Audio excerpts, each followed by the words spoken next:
Olá para todo mundo. Eu sou a doutora Paula Cachapuz, sou ginecologista e obstetra, formei pela UFTM no ano de 2001, com especialização em ginecologia e obstetrícia pela FEBRASGO. Eu sou o Dr. Rodrigo Molina, sou também médico, infectologista formado pela Universidade Federal Triângulo Mineiro, também em 2001, especialista e consultor da Sociedade Brasileira de Infectologia. Então, hoje a gente está aqui para gravar esse vídeo. O tema desse vídeo é comportamento sexual contemporâneo, IST, né? Infecções sexualmente transmissíveis. E de antemão, como médicos, né, a gente quer pontuar para vocês que a gente não tem nenhum conflito de interesse diante da exposição desse vídeo, não temos vínculo com nenhuma parte da indústria farmacêutica, nem tecnologia em saúde, né?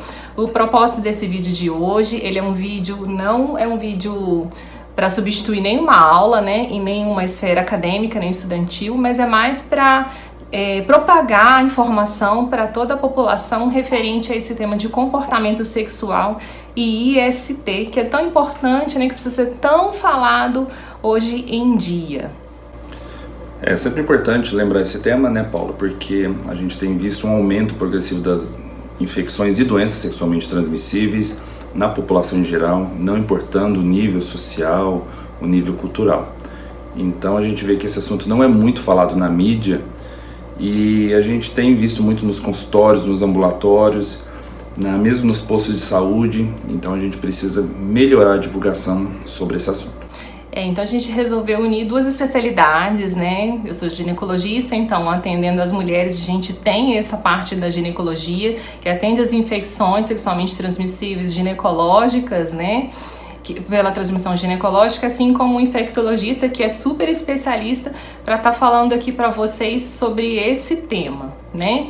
E o que a gente observa quando a gente vê lá no Ministério da Saúde, dentro de todos os gráficos, aonde está a maior prevalência, a maior incidência, né, do aparecimento das ISTs, a gente observa que é um público jovem. Então a gente acha importante essa comunicação, acha super válido que haja também campanhas de maior, assim, além de levar o conhecimento para que haja maior conscientização com relação ao comportamento sexual, né? Porque o acesso à informação, hoje ele pode ser disseminado por qualquer plataforma, né? Mas o acesso à informação com uma referência segura, né? Por isso que a gente resolveu fazer esse vídeo para estar passando aí para vocês.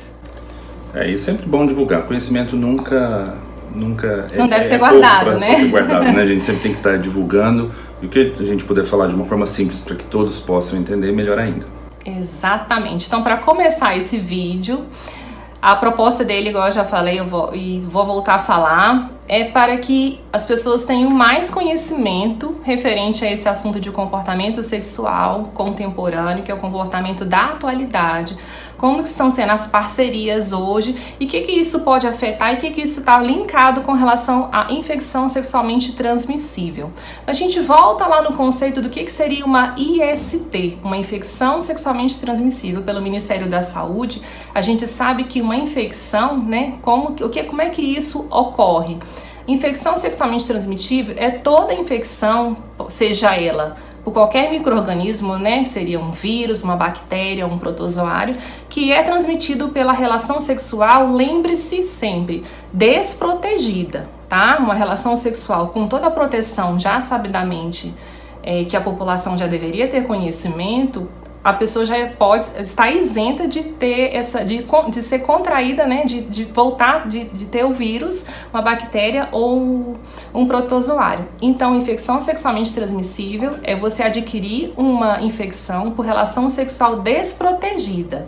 Mas como que seria essa relação sexual desprotegida? Lembrando que dentro da relação sexual desprotegida, cabe a esfera da relação sexual oral, a relação sexual vaginal e a relação sexual também anal, todas elas desprotegidas, porque muitas pessoas entendem que seria só a relação sexual de penetração pênis-vagina, que só nesse âmbito a pessoa estaria exposta a contrair algum vírus, alguma bactéria ou algum micro-organismos, né?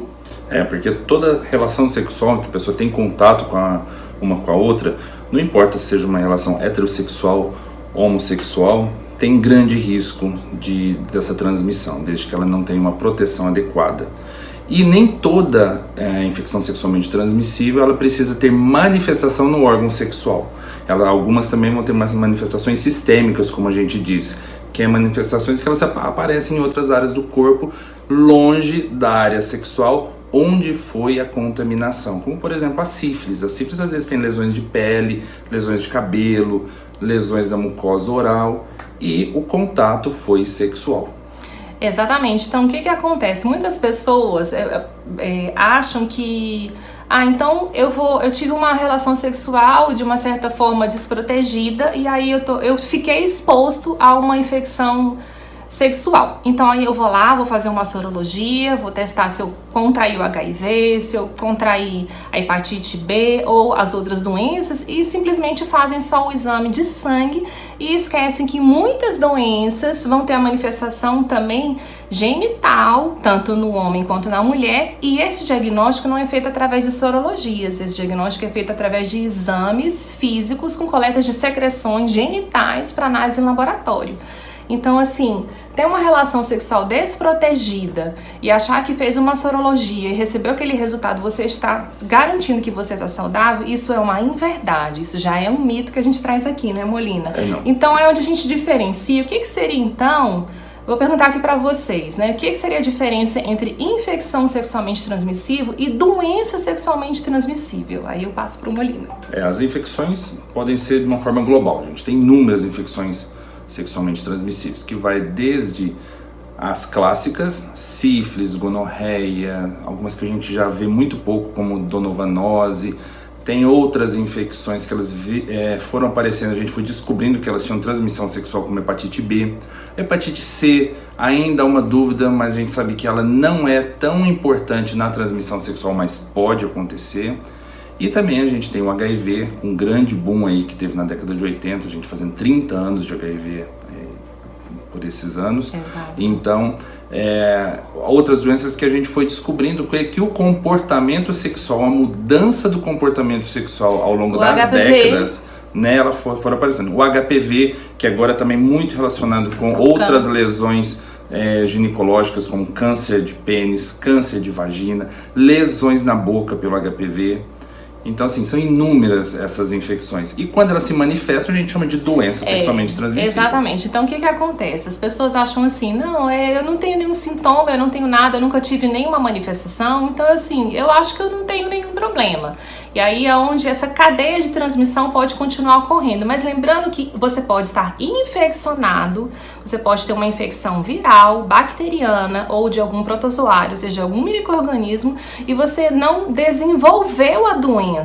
Entendeu? A diferença entre infecção e a doença é você estar contaminado e ser um agente transmissor daquela infecção e causar uma doença a algum parceiro seu e você já ter a doença. Porque quando você já tem alguma doença sexualmente transmissível, aí acende uma luzinha, você procura uma assistência em saúde, você é diagnosticado.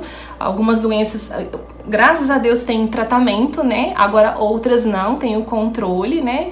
E por essa situação de muitas infecções elas serem o que a gente chama na parte médica de assintomáticas, ou seja, não causa nenhum sinal e nenhum sintoma, essa cadeia de transmissão ela vem crescendo para diversas doenças, né? Por exemplo, na esfera ginecológica a gente sabe, por exemplo, que a clamídia, que é uma bactéria, né, ela pode causar a infertilidade de uma forma muito silenciosa. A paciente pode estar contraída, ter a infecção pela clamídia, e aquela bactéria, ela infecciona toda a região genital dela, né? Tanto de colo uterino, útero, trompas. E no futuro, quando ela for tentar gestar, ela vê que ela tem uma dificuldade gestacional por uma infecção que ficou ali silenciosa por muito tempo.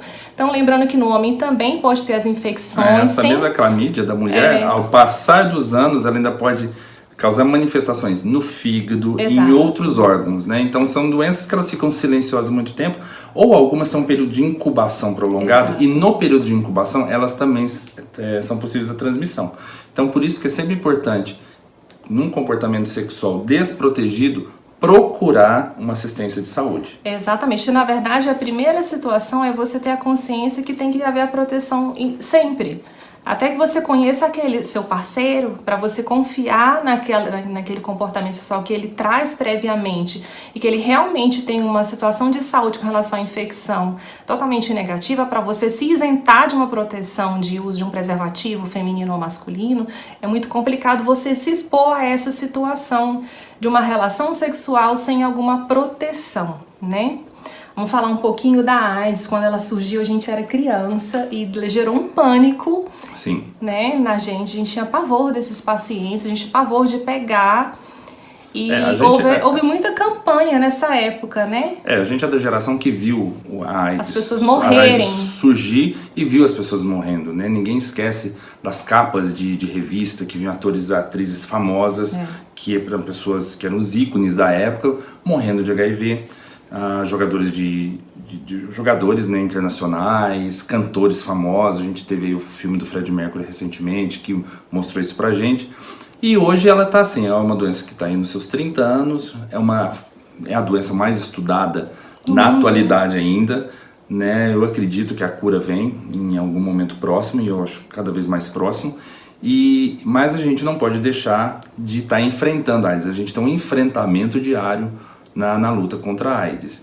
E o problema é que eu vejo que ela vai ser deixada de falar e nós temos uma nova onda hoje do HIV, que o reaparecimento de jovens infectados, coisa que a gente tinha diminuído na década passada. E agora, voltando com tudo, juntamente com o IST. Porque as pessoas deixaram de se proteger. Exatamente, porque quando surgiu o boom da AIDS, na verdade a AIDS já seria uma doença sexualmente transmissível, e hoje a gente sabe que a gente não pode classificar as pessoas como aidéticas mais, porque elas podem ser apenas infectadas, então elas são portadoras do vírus, né?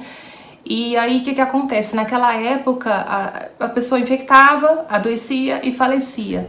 Então a medicina evoluiu bastante, na verdade a tecnologia em saúde evoluiu bastante campanha, e nesse período também precisou-se de haver uma consciência de comportamento sexual, onde a gente foi apresentados para o preservativo masculino e feminino, e as pessoas tiveram a obrigatoriedade, ou seja, quem tinha medo de morrer passou a usar o preservativo. Então, por muito tempo houve uma conscientização da população para esse comportamento sexual protetivo, né? Aí quando surgiu, né, Molina, os medicamentos, onde a pessoa já não mais tinha aquele risco de óbito, né? Ou seja, hoje a gente sabe que existe um controle, as pessoas pararam de ter o medo de adoecer, o medo do falecimento, e aí foi sendo tirado o preservativo, o comportamento voltou a ser o de antes, né? Então a gente sabe que toda vez que a gente tem uma nova doença, que surge aquela epidemia, aquela pandemia, as pessoas têm a responsabilidade de mudar o seu comportamento.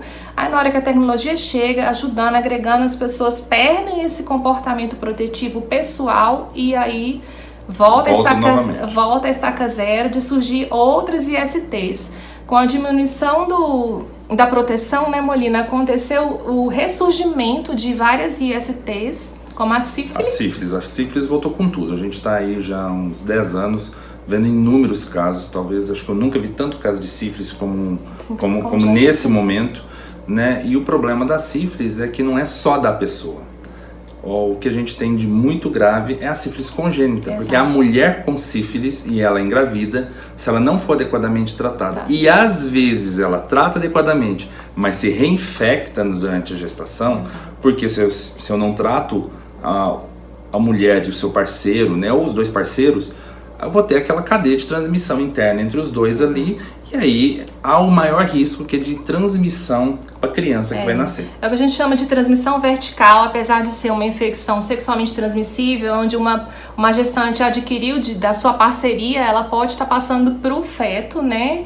E isso é bem desafiador, esse tratamento, tanto materno quanto a implicação que pode ter naquele feto. Então eu volto a frisar, o comportamento sexual contemporâneo, quando ele é de uma forma não consciente, ou seja, as pessoas não têm a responsabilidade do que elas estão fazendo com a vida delas, com a saúde delas, e também se colocando como um agente transmissor também, por não ter essa consciência, envolve toda uma população, envolve toda uma cadeia de transmissão que precisamos combater isso.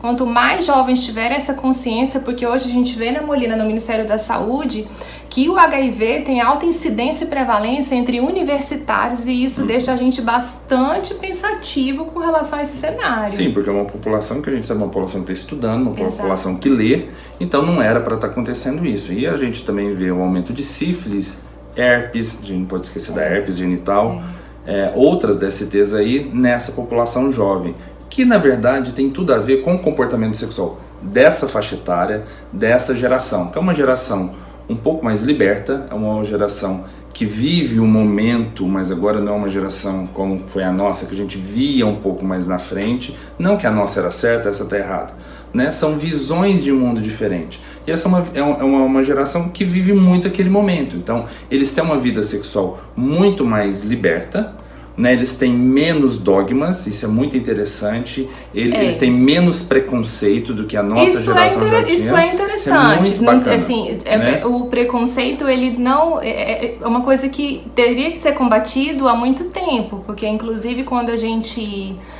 surgiu a AIDS, ela era uma doença extremamente preconceituosa, porque ela surgiu no grupo dos homossexuais. E o nosso vídeo não está debatendo a questão de preconceito, porque o que importa não é a sua parceria, igual a gente está falando, não é se você é homossexual, se você é heterossexual, ou se você é bissexual. Ou qualquer outra denominação que a gente nem consegue mais acompanhar. Exatamente, a questão não é essa, né?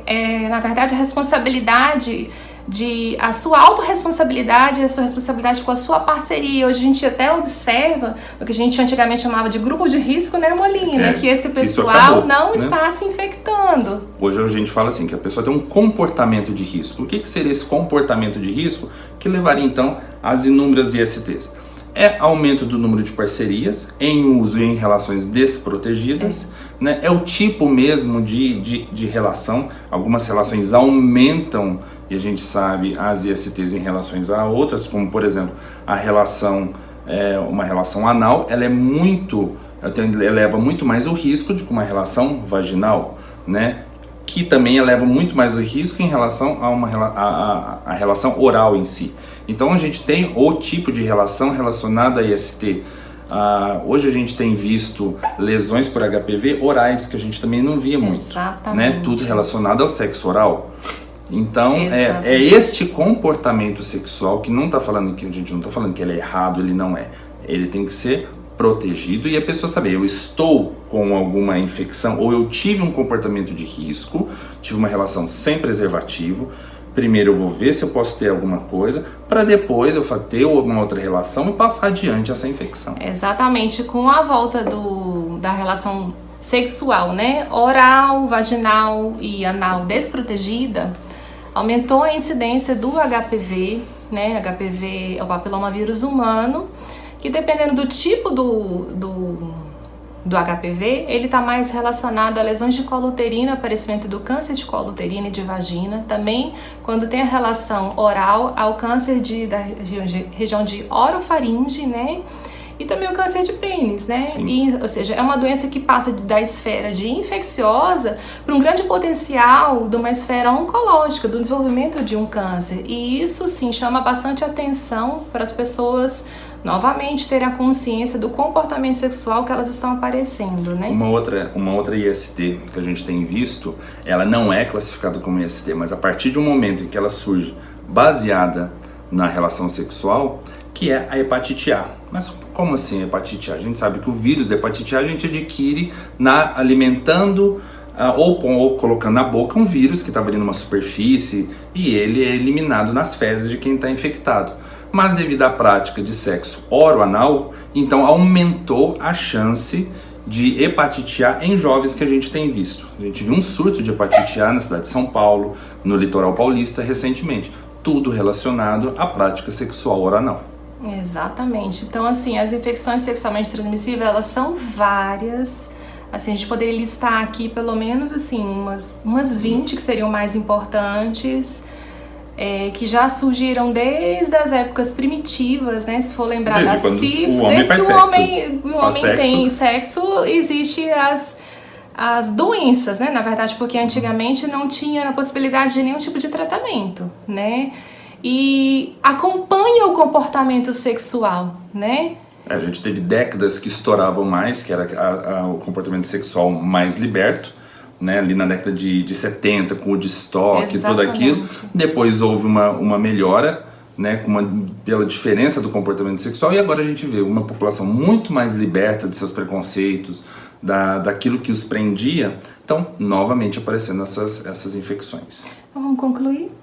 Vamos lá, né? Então, assim, sempre importante lembrar que o seu comportamento diz muito sobre você e o que você vai ter com uma outra pessoa. Então, o importante que a gente quer deixar para você é se cuide. Teve algum comportamento, teve alguma prática sexual que você acha que esteve em risco? Procura um médico, mulher, procura um ginecologista, procura um pronto atendimento, um postinho, fale com seu médico, que existe o que fazer, né? Desde o momento que teve o comportamento sexual, teve aquela prática sexual desprotegida, a gente tem o que fazer. Tem as profilaxias para várias infecções sexualmente transmissíveis, inclusive para o HIV, e quanto mais precoce, melhor. Para o HIV, a gente pode fazer uma profilaxia até 72 horas. Depois disso, infelizmente, não tem mais. Mas é o acompanhamento para saber se a pessoa não tem essa infecção e ela está ainda não aparente, para que ele não passe adiante.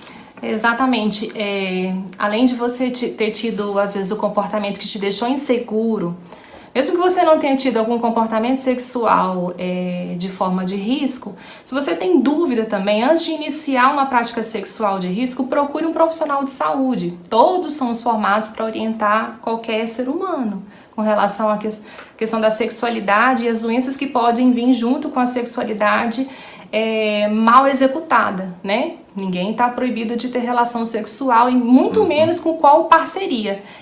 Na verdade, é como que é esse comportamento sexual. Então, para quem tem vontade de aprender, que busque uma referência através de um profissional altamente capacitado para te explicar. Porque a gente observa, né, Molina, igual eu comecei nesse vídeo, a pessoa vai, tem um comportamento, depois ela fica preocupada e aí ela vai e faz uma sorologia, principalmente do HIV, da hepatite, da sífilis. Mas não é só isso, a gente não fica só na esfera dessas 3 doencinhas, entendeu? Muitas IST são diagnosticadas através de exames da secreção mesmo, vaginal, da secreção uretral no homem. Do próprio exame físico, né? Do próprio exame físico. A gente local. consegue identificar também através de uma consulta como é que foi esse comportamento, aonde que é ali que não foi legal.